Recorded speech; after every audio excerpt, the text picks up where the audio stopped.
खुलुमबाय welcome to business notice दिनै जोंनि लोगोआव दङ सासे बर' हारिनि मुंदांखा प्रडिउसार बिथांनि मुङानो जाबाय रुपसिं मुसाहारि खुलुमबाय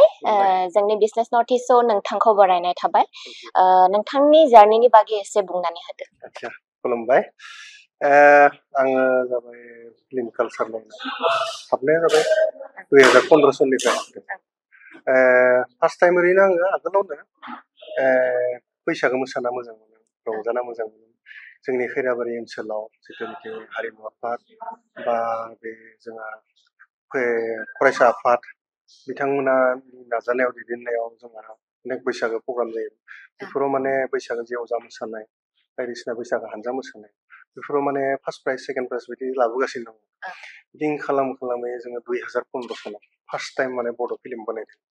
बे जोंहा जौगाखां प्रडाक्सन होननाय मोनसे दं बेयाव जाबाय डाइरेक्टर प्रबिन्द्र दैमारि आरो प्रडिउसार जाबाय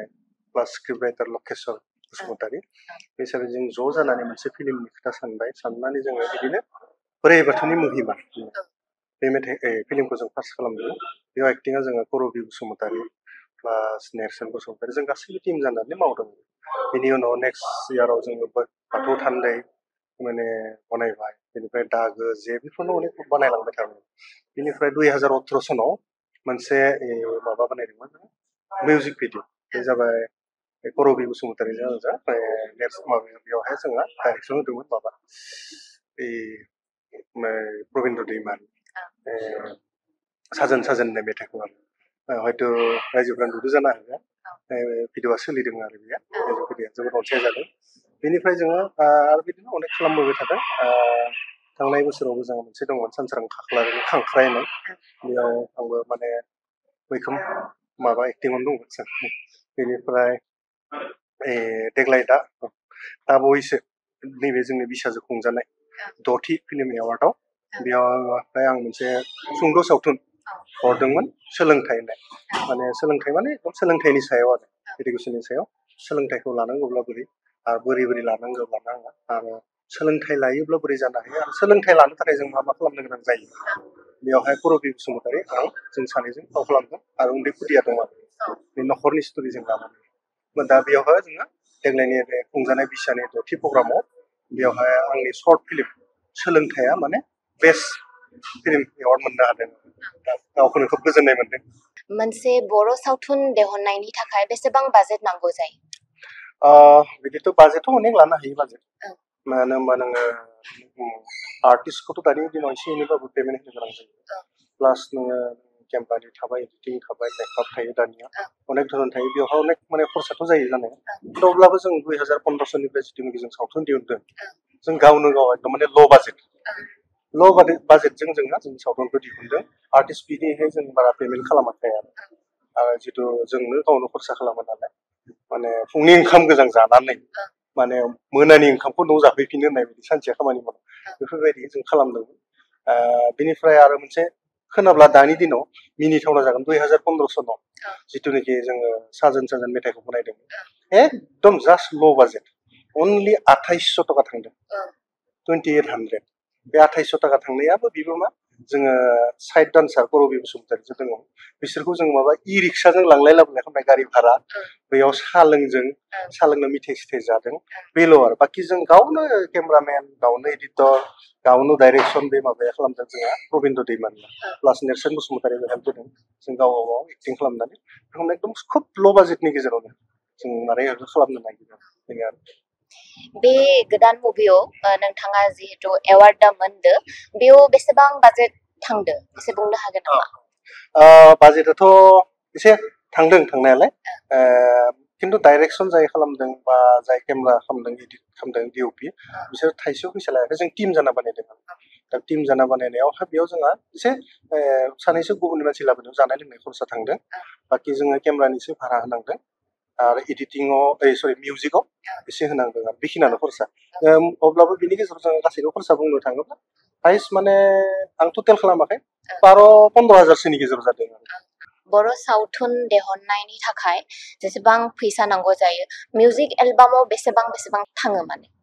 मिउजिक एलबामाथ' नोङो एसे लकेसन नागिर खालामनो गोनां जायो क्रिउ मेम्बार थायो प्लास बे हिसाबै मिउजिक एलबामाव दानिया खरसा खालामो जोंनिया बर'फोराबो जथेस्थ' माने 50 सोरबा खालामगोन सोरबा 60-70 सोरबा 1 लाख बिदि खालामो खिन्थु मिउजिक एलबामाव एसेबां माने फैफिननाय बायदि मोना आंनि साननायाव बे हिसाबै खरसाखौ जोङो खालामनो गोनां जायो खिन्थु किसुमानखौ बै मिलायलायनानै गोरोबलायना खालामोब्ला मोजां जायो होनना आं सानो अब्लाबो जोंनि गेजेराव माहाजोन जेव जेव जाबाय नालाय दा बे हिसाबै गारो थाखा फैसा खिन्थु लं फिल्माव नांगौ जानायलाय दानि दिनाव माने आर्टिस्टबो पेमेन्ट खालामनो गोनां जानायलाय दा नै लास्ट थांनाय बोसोराव जोङो खांख्राइ मुभि खालामदोंमोन सानसोरां खाख्लारिनि खिन्थु फिल्मा जोबोद मोजां जादों माने आंल' नङा जोंहा केनि बसुमतारी आदा जोंहा बलिउडनि एक्टर बिथाङाबो नायनानै जोबोद बाख्नायदों बुजि मोनदों माने हिन्दी फिल्मजों माने रुजुजायो साउथजों रुजुजायो बेफोरबायदि आरो हयथ' नायब्ला नोंथांमोना बुजि मोनगोन बेनिफ्राय देग्लायबो दा मोनसे जोंहा लाबोदों बिथां सानसोरां खाख्लारिया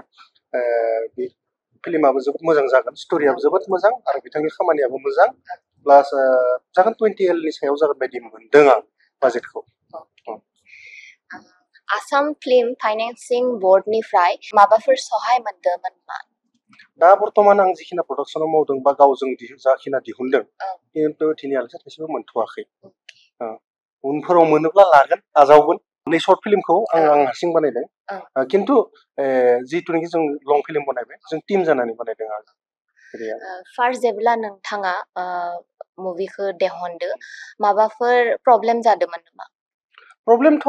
एसे फैयो मानो होनब्ला नोङो दानि दिनाव एसे मा जाहैबाय नोंथाङा एक्टिं खालामनो थांदोंब्ला सानसे गाहाम थाहैनाय जायो गतिके एसे एनै थाखा फैसानि प्रब्लेम होनो हायाब्ला दिनै आं सम गैया दे